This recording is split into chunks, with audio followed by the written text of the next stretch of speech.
Hello అండి, welcome back to my channel Surekha's blogs. ఇక్కడనైతే వేడి వేడి ఛాయ్ అవుతుంది. మా ఆయనకు కాఫీ అవుతుంది, అంటే ఆయన గ్రీన్ టీ తాగుతాడు అన్నట్టు. గ్రీన్ టీ అవుతుంది. మా అక్కనైతే మోదకులకు రెడీ చేస్తుంది. మోదకులది రెసిపీ ఈరోజు మీకు నేను చూపిస్తున్నా. ఇవన్నీ పచ్చి కుడక గీరి పెట్టింది, అంతా గీకి అంటే అంత తురుము చేసుకొని పెట్టుకుంది. గీకి పెట్టింది. దానిపైన అంతా బెల్లం వేసింది. 3 కుడకలకు ఒక 250 గ్రామ్స్ బెల్లం వేసేసుకుంది దానిపైన. ఓకే, ఇక్కడైతే మంచిగా ముగ్గేసుకున్న బయట గ్యాలరీలో తులసి కోట ముంగట మాకైతే మంచి పువ్వు పూసిందండి, గులాబీ పువ్వు. ఆ గులాబీ పువ్వు తెంపాలంటే అస్సలు మనసు ఒప్పట్లేదు. ఆ గులాబీ పువ్వు చూసి చిన్నగా పోయి పెద్దగా మంచిగా అయింది. ఇంత పెద్దగా అయ్యేదాకా అసలు తీయలేను, అందుకే కట్ చేయబుద్ధి కాలేదు. మేమైతే టీ తాగేసినాం. దాని తర్వాత ఇది ఎలా చేసుకోవాలనేది మళ్ళీ చెప్తా. అదైతే ఇప్పుడు దానికి తురుముకున్నాం కదా, అంతా కలుపుకుందిగా మా అక్క. బెల్లం పచ్చి కొబ్బరి దానికి ఒక కడాయి పెట్టుకొని దాంట్లో ఇంత నెయ్యి వేసేసుకొని ఆ తురుముకున్న పచ్చి కొబ్బరి బెల్లము 2 కూడి మంచిగా వేపుకోవాలి.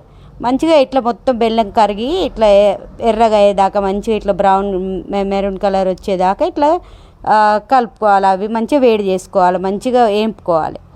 దాన్ని తీసి పక్కకు పెట్టుకొని తర్వాత వేడి నీళ్ళు పెట్టుకోవాలి. వేడి నీళ్ళు పెట్టుకున్నాక అలా ఇంత నెయ్యి వేసుకోవాలి.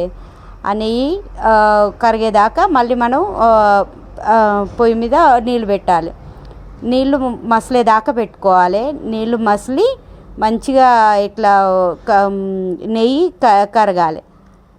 ఇలా చూడండి, ఇలా నెయ్యి కరగాలి, నీళ్ళు మసలాలి. దాని తర్వాత మనం బియ్యం పిండి అందులో కలుపుకోవాలి. అలా కలుపుకోవాలి. ఫస్ట్ 1 గ్లాసు నీళ్ళు అయితే 1 గ్లాసు బియ్యం పిండి, అంటే మేము 2 గ్లాసుల నీళ్ళు 2 గ్లాసుల బియ్యం పిండి కొంచెం నెయ్యి ఇట్లా వేసుకొని కలుపుకుంటూ ఉండాలి వేడి మీదనే. ఎప్పుడైతే నీళ్ళు ఉడకబడతాయి అప్పుడు బంద్ చేసి ఇది పిండి కలుపుకోవాలి. ఇట్లా మంచిగా కలుపుకోవాలి వేడి మీదనే. ఒకరు పోస్తా అంటే పిండి వేస్తా అంటే ఇంకొకరు మంచిగా కలుపుకుంటూ ఉండాలి. వేడి మీదనే నీళ్ళు వేడి ఉంటాయి కదా, గరం నీళ్ళు ఉంటాయి. ఆ గరం నీళ్ళలోనే మంచిగా కలుపుకోవాలి. ఇట్లా ఇలా కలుపుకోవాలి. ఇట్లా మా అక్క కలుపుతాను చూడండి, ఇట్లా కలుపుకోవాలి. మంచిగా నీట్గా కలుపుకోవాలి మొత్తం. ఇట్లా కలుపుకున్నాక వేడి మీదనే మూత పెట్టి కొంచెం సేపు ఉంచి పక్కకు పెట్టాలి తీసి. మీరు మాత్రం పెద్ద కడాయి పెట్టుకోండి. మా చిన్న కడాయి పెట్టుకున్నందుకు ఇదంతా గబ్బులేసిపోయింది. అంతా మా స్టవ్ అంతా గ్యాస్ అంతా గబ్బులేసింది, రసోడా అంతా గబ్బులేసిపోయింది. అట్లా అందుకే మీరు మాత్రం పెద్ద కడాయి పెట్టుకోండి. దాని తర్వాత వేడి మీదే కొంచెం మొత్తం తీసుకొచ్చి ఇంకో దాంట్లో వేసి ఇప్పుడు స్మాషర్ తోటి స్మాష్ చేస్తుంది చూడండి. ఇట్లా స్మాష్ చేస్తుంది, మొత్తం మంచిగా కలుపుతుంది అన్నట్టు. పిండికి మొత్తం మెత్తగా అయ్యేదాకా మంచిగా కలుపుకుంటుంది పిండికి.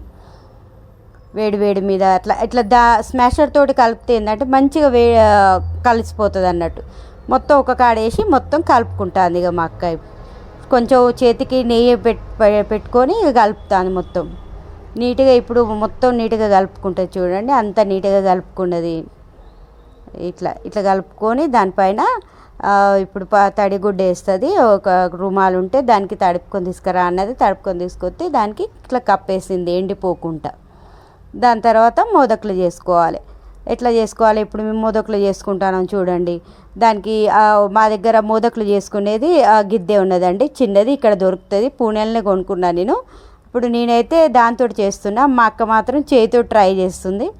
అయితే ఫస్ట్ కొంచెం పిండి తీసుకొని ఆ గిద్దెల మొత్తం రౌండ్గా పిండి పెట్టాలి. రౌండ్గా పిండి మొత్తం ఎంత కొంచెం కూడా ఖాళీ జాగా లేకుండా మొత్తం పెట్టాలన్నట్టు. పిండి అద్దాలి మొత్తం లోపటి నుండి పై వరకు ఇట్లా మొత్తం అద్దాలి. మధ్యలో గ్యాప్ ఉంచాలి. మధ్యలో గ్యాప్ ఉంచి ఇట్లా మొత్తం అద్దుకోవాలన్నట్టు పిండి. మా అక్క చేతితో చేస్తాను చూడండి, నేను గిద్దెతోటి చేస్తున్నా. కొంచెం ఆమె చేతితో ట్రై చేస్తాను. దాని తర్వాత మధ్యలో మనం తురుముకున్న ఎంపుకొని బెల్లం పచ్చి కొబ్బరి ఎంపుకున్న ఇది నింపుడు ఉంది కదా, అది పూర్ణము మధ్యలో వేసి నింపాలి. నింపి దాని తర్వాత పైన మళ్ళీ పిండేసి అద్దేయాలి. మొత్తం ఇట్లా కప్పేసేయాలి. కప్పేసి దాని తర్వాత ఇట్లా తీస్తే గిద్దె ఇది మంచిగా ఇలా మోదక్ రెడీ అవుతుంది చూడండి. ఇలా మోదక్ రెడీ అవుతుంది. నేను చేశాను మోదక్ ఇలా రెడీ అయింది. మంచిగా చేసిందా మస్తున్నాయి కదా మాషిన్లో చేసేది చేతులు చేసేది మషిన్లోనే చేయాలి ఇవాళ చేతులు పనికిరాట్లు మషిన్లే జమానా మొత్తం మషిన్లదే అయింది ఇప్పుడు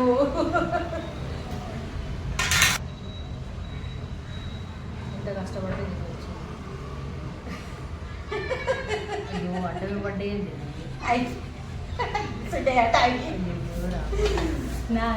నాయి చూడండి ఎట్లా నిలుస్తున్నాయో చూడండి మా అక్కయ్య చూడండి పడిపోతాను నాయి చూడండి పేడల్లాగా ఎంత మస్తు వచ్చినాయి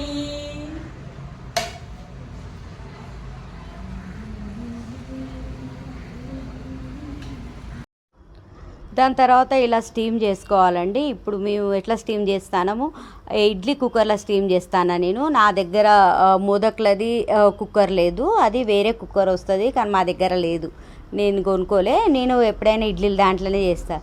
అయితే ఇట్లా ఇడ్లీ ఒక 10-15 మినిట్స్ ఇట్లా మనం ఇడ్లీలు ఎట్లా చేస్తామో అట్లనే మనము మోదక్లకు పెట్టి కింద నీళ్ళు పోసుకొని ఎట్లయితే ఇడ్లీలు చేస్తామో అట్లనే సేమ్ పెట్టుకోవాలి. మోదక్లకు కూడా పెట్టుకొని ఇట్లా మోదకులు పెట్టేసి 10-15 మినిట్స్ పెట్టుకుంటే మోదకులు కూడా రెడీ అయిపోతాయి.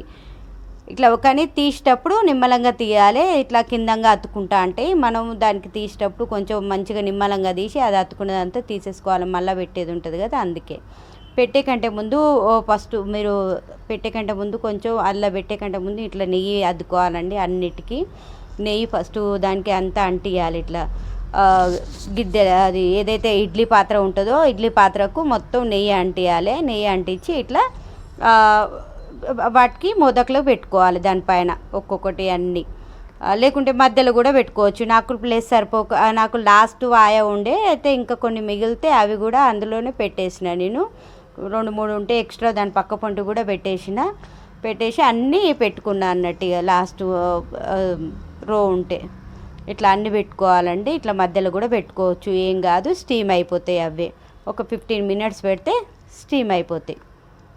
ఇట్లా తీసినప్పుడు ఇట్లా వేడివేడిగా ఉంటాయి కాబట్టి వేరు పెట్టుకోవాలి, ఒక దాని మీద ఒకటి పెట్టుకోవద్దు, అతుక్కుంటాయి.